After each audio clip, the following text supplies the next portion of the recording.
Assalamualaikum warahmatullahi wabarakatuh. Perkenalkan, nama saya Oki Oktavia, NPM 213117023. Di sini saya akan menjelaskan tentang Posyandu atau Pos Pelayanan Terpadu. Posyandu adalah pelayanan dasar yang diselenggarakan oleh untuk masyarakat yang dibantu oleh petugas kesehatan.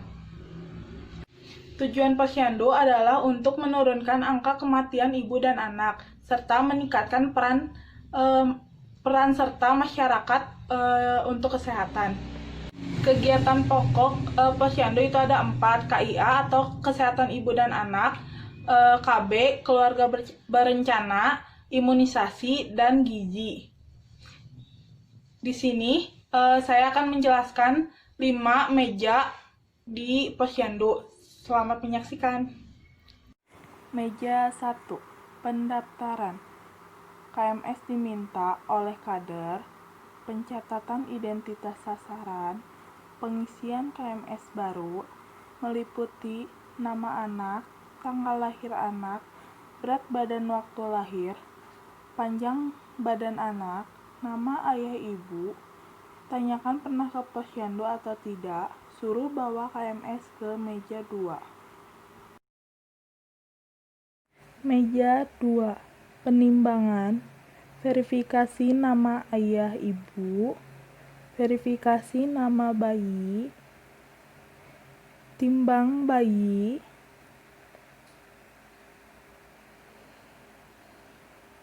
tanyakan pernah ditimbang atau tidak, ukur panjang bayi, catat hasil penimbangan dan pengukuran bayi, catat di kertas, lalu berikan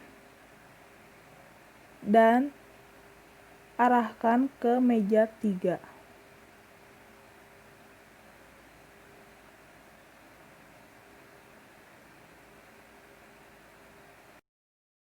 Meja 3. Pengisian KMS. Mencatat hasil penimbangan, pengisian sesuai kasus, keluhan anak dicatat di KMS, menyimpulkan hasil berat badan anak di KMS, evaluasi berat badan panjang badan ditulis di KMS, grafik pertumbuhan anak 0 bulan sampai 24 bulan, umur anak, bulan penimbangan, catat berat badan anak, kenaikan berat badan minimum, status naik atau tidak, catat pemberian ASI eksklusif, catat imunisasi dan pemberian obat. Lalu lanjutkan ke meja 4. Meja 4. Penyuluhan kesehatan. Persiapan sasaran penyuluhan. KMS anak dipelajari sesuai dengan keluhan. Sebelumnya Ibu udah tahu penyebab diare anak Ibu? Belum. Penyebabnya itu bayi diberikan makanan atau minuman yang tidak bersih ya Bu, sehingga saluran pencernaannya terinfeksi virus, bakteri atau parasit penyebab diare. Nah, alergi susu formula atau susu lainnya. Bayi diberikan makanan yang tidak sesuai dengan umurnya. Keracunan makanan bisa jadi. Nah, cara penularannya tuh yaitu penggunaan air yang sudah tercemar mikroba dan tidak memasak air sampai mendidih. Jadi Ibu kalau mau memasak air harus sampai mendidih ya Bu. Bayi bermain di tempat yang kotor atau memakan jarinya atau menghisap-hisap jarinya ya Bu.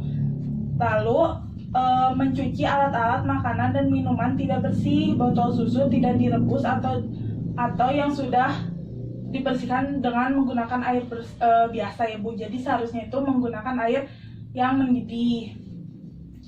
Orang yang menyiapkan makanan anak tidak mencuci tangan dengan air bersih dan sabun, terutama setelah dipakai. Terus Ibu sebelumnya udah tahu tanda-tanda dehidrasi? Baik, saya jelaskan ya Bu nih. Jadi tanda-tanda dehidrasi itu ketika anak mengalami kehilangan cairan dan elektrolit melalui tinja yang cair. Bila tidak mendapatkan penggantinya yang adekuat, maka anak akan mengalami kekurangan cairan dan elektrolit yang disebut dehidrasi. Jadi dehidrasi itu ada 3 jenis dehidrasi: ringan, sedang, dan berat. Yang pertama itu pada dehidrasi ringan sampai sedang, anak tampak rewel atau gelisah, anak kehausan dan minum dengan lahap. Tes cubitan di kulit perut ya Bu, atau tugor kembalinya lambat, maka tampak lebih cekung daripada biasanya. Jadi kalau misalkan anak dehidrasi ringan dan sedang, ibu cubit aja di perutnya Bu. Kalau misalkan lambat berarti itu mengalami dehidrasi sedang atau ringan ya Bu. Nah, pada dehidrasi berat, kesadaran berkurang, mata cekung, tampak lesu atau lemah, tidak bisa minum atau malas minum, tugor kembalinya sangat lambat ya Bu. Air kencing sedikit atau tidak kencing.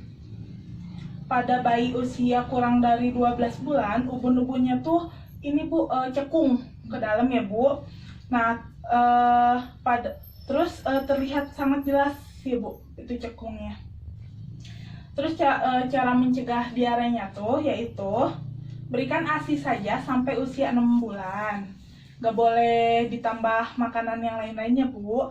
Setelah berusia 6 bulan diberikan MPASI secara bertahap. Bagi bayi usia 6 bulan diberikan makanan lembek setengah cair dengan jumlah sedikit-sedikit, kemudian ditingkatkan secara bertahap minggu demi minggu.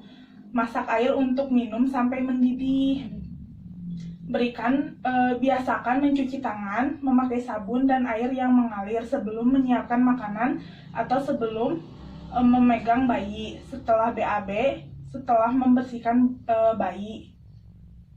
Terus biasakan mencuci alat-alat makan dan minum dengan air bersih serta membilas dengan air matang sebelum dipakai. Rebus atau menyeduh botol susu sebelum dipakai.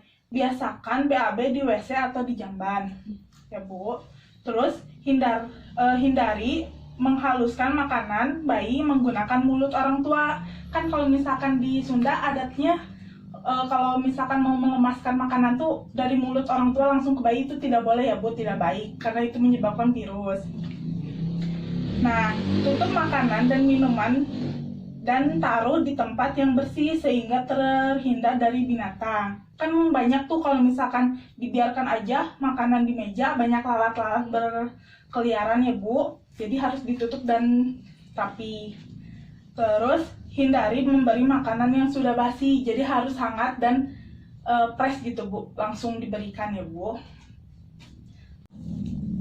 Penanganan diare pada bayi dan anak balita ya Bu. Nah, tindakan yang perlu dilakukan ditingkatkan di rumah tangga bila bayi atau anak terkena diare, yaitu ya Bu, yang pertama, berikan air susu ibu ASI lebih sering. Bila anak mendapatkan susu formula, berikan juga lebih sering. Nah, makan seperti biasa dan minum lebih sering. Pemberian makan selama diare bertujuan untuk memberikan gizi agar anak tetap kuat dan bertumbuh, serta mencegah berkurangnya berat badan. Setelah diare berhenti, anak diberikan makanan ekstra selama 2 minggu untuk membantu memulihkan berat badan. Lalu berikan segera cairan olarit setiap kali bayi atau anak balita buang air besar. Bila tidak ada oralit, berikan air matang, kuah sayur atau air tajin. Jika bayi ibu muntah, tunggu 10 menit ya Bu, kemudian lanjutkan lagi pemberian cairan oralit sedikit demi sedikit ya Bu. Lanjutkan pemberian cairan tambahan sampai diare berhenti ya Bu. Terus jangan berikan obat apapun kecuali obat dari dokter atau petugas kesehatan. Pemberian obat anti diare dapat membahayakan bayi ibu. Segera bawa bayi berobat ke petugas kesehatan bila diare terus berlanjut dan anak terlihat lemah atau menderita dehidrasi. Anak selalu memuntahkan apapun yang dimakan atau diminumnya. Ibu, sekian ya Bu pemberian penyuluhan tentang diarenya. Semoga bermanfaat. Dan sekarang Ibu lanjut ke meja 5 ya Bu. Yang terakhir, yaitu meja 5, pelayanan kesehatan. Contohnya, pemberian obat sederhana, yaitu oralit diberikan pada bayi yang mengalami diare.